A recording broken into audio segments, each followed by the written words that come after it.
আসসালামু আলাইকুম রহমতুল্লাহি ওয়া বারাকাতুহু। স্বাগতম প্রত্যেককে আমার চ্যানেলে। আমি হিমেল রানা সাকলাইন। প্রিয় শিক্ষার্থী বন্ধুরা, আশা করি তোমরা সকলেই ভালো আছো। তো আজকে উপস্থিত হয়েছি ষষ্ঠ গণিত অজানা রাশির জগৎ এর দ্বিতীয় পর্ব নিয়ে। তো দ্বিতীয় পর্বে যে বিষয়টি নিয়ে আলোচনা করব তা অত্যন্ত গুরুত্বপূর্ণ। তা হলো বীজগণিতীয় প্রতীক। বীজগণিতীয় প্রতীক মূলত দুই প্রকার, এক সংখ্যা প্রতীক, দুই অক্ষর প্রতীক। তো আসলে সংখ্যা প্রতীকটা আমি আলোচনা করতে চাই। বীজগণিতে ব্যবহৃত সংখ্যা প্রতীক বা অঙ্কগুলো হচ্ছে, তোমরা জানো সবাই, 1, 1, 2, 3, 4, 5, 6, 7, 8, 9 এবং 0। আমরা জানি অঙ্ক প্রতীক যেটাকে বলে সেটাই হচ্ছে সংখ্যা প্রতীক। কারণ তোমরা অবশ্যই জানো যে প্রত্যেকটি অঙ্কই একটি সংখ্যা হতে পারে, কিন্তু প্রত্যেকটি সংখ্যা একটি অঙ্ক হতে পারে না, এটা তোমরা সকলেই জানো। এজন্যই এটাকে অঙ্ক প্রতীক বা সংখ্যা প্রতীক কিন্তু বলা হয়। তো আমরা জানি বীজগণিতে ব্যবহৃত এই সংখ্যা প্রতীক বা অঙ্কগুলো হচ্ছে 1, 2, 3, 4, 5, 6, 7, 8, 9, 0। তো এই যে 10টা সংখ্যা প্রতীক, এই 10টা সংখ্যা প্রতীক দিয়ে বীজগণিতের যে কোনো সংখ্যা কিন্তু লেখা যায়, যে কোনো সংখ্যা লেখা যায়। তো এটা হচ্ছে সংখ্যা প্রতীক। তাহলে সংখ্যা প্রতীক কাকে বলে? যে সকল অঙ্ক দ্বারা বীজগণিতের বিভিন্ন সংখ্যা লিখে প্রকাশ করা যায় সেগুলো হচ্ছে সংখ্যা প্রতীক। এরপর হচ্ছে অক্ষর প্রতীক। তাহলে অক্ষর প্রতীক কি? অক্ষর প্রতীককে বীজগণিতের প্রধান বৈশিষ্ট্য বলা হয়, অর্থাৎ বীজগণিতের প্রধান বৈশিষ্ট্যই হচ্ছে অক্ষর প্রতীকের ব্যবহার। অক্ষর প্রতীকের ব্যবহার। তাহলে অক্ষর প্রতীক কাকে বলে?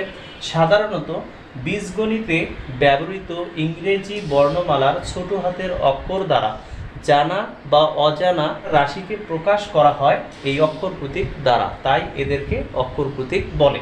তো বীজগণিতে যে অক্ষর প্রতীকগুলো ব্যবহার করা হয় সাধারণত A, B, C, X, Y, Z. তো এই অক্ষর প্রতীকগুলো কিন্তু বেশিরভাগ ব্যবহার করা হয়। আরও অনেক প্রতীক ব্যবহার করা হয়, পি, কিউ, এরকম অসংখ্য প্রতীক আছে যেগুলো ব্যবহার করা হয়। তবে ইংরেজি বর্ণমালার প্রথম যে 3টি লেটার, এই 3টি লেটারকে বলা হয় ধ্রুবক, এবং শেষের যে 3টি লেটার এক্স, ওয়াই, জেড, এগুলোকে বলা হয় চলক, তাই না? সাধারণত বীজগণিতে ইংরেজি বর্ণমালার ছোট হাতের অক্ষর দ্বারা জানা বা অজানা রাশিকে প্রকাশ করা হয়, এদেরকে অক্ষর প্রতীক বলে। আর এই অক্ষর প্রতীকগুলো হচ্ছে A, B, C, X, Y, Z.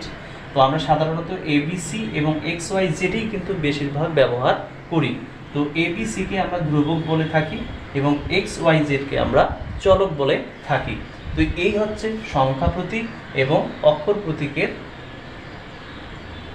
সাধারণ পরিচিতি। তো এই পরিচিতিটুকু আমাদের কিন্তু অবশ্যই লাভ করতে হবে। তো আমি আবারও বলছি, সংখ্যা প্রতীক হচ্ছে 10টি। সংখ্যা প্রতীক হচ্ছে 10টি, 1, 2, 3, 4, 5, 6, 7, 8, 9, 0।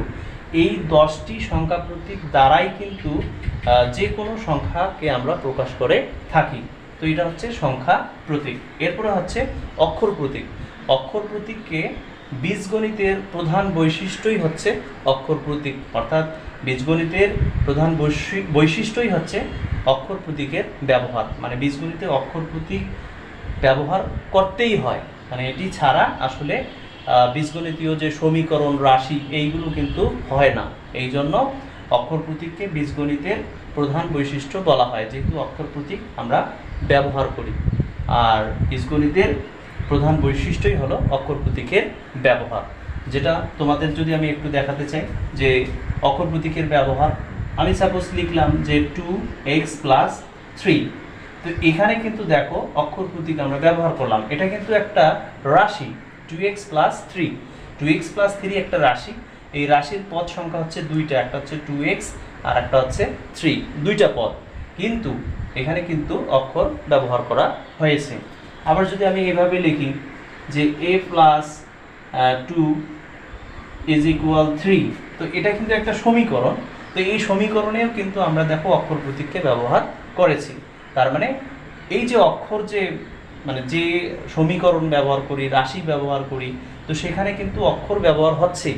আর এই কারণেই কিন্তু বীজগণিতের প্রধান বৈশিষ্ট্যই হচ্ছে অক্ষর প্রতীকের ব্যবহার। তো আশা করি প্রিয় শিক্ষার্থী বন্ধুরা তোমরা বীজগণিতীয় প্রতীক সম্পর্কে জানতে পেরেছো। বীজগণিতীয় প্রতীক মূলত দুই প্রকার, এক সংখ্যা প্রতীক, দুই অক্ষর প্রতীক। তো আমি স্বল্প পরিসরে তোমাদের কাছে সংখ্যা প্রতীক এবং অক্ষর প্রতীক নিয়ে আলোচনা করলাম। আশা করি তোমরা বুঝতে পারবা। শুরু থেকে শেষ পর্যন্ত যদি ভিডিওগুলো দেখো প্রত্যেকটা ভিডিও, তাহলে প্রত্যেকটা ভিডিওর মাঝে কি বোঝানোর জন্য ভিডিওটি তৈরি করা হয়েছে তা তোমরা বুঝতে পারবা। ভালো থাকবে, সুস্থ থাকবে, দেখা হবে পরবর্তী ক্লাসে। আসসালামু আলাইকুম ওয়া রাহমাতুল্লাহ।